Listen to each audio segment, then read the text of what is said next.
This is first part of rebuilding RM125.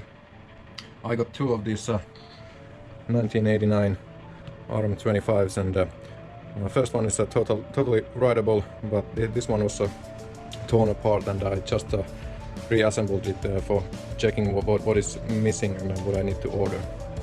It's going to need new plastics. These are really bad shape.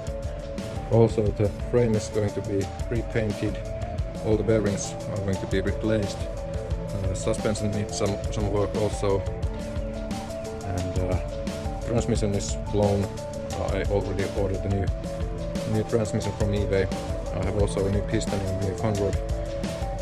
I'm going to change all the engine bearings, and I think hubs are going to be painted, perhaps new rings. And now I'm going to tear it apart again and start working on it.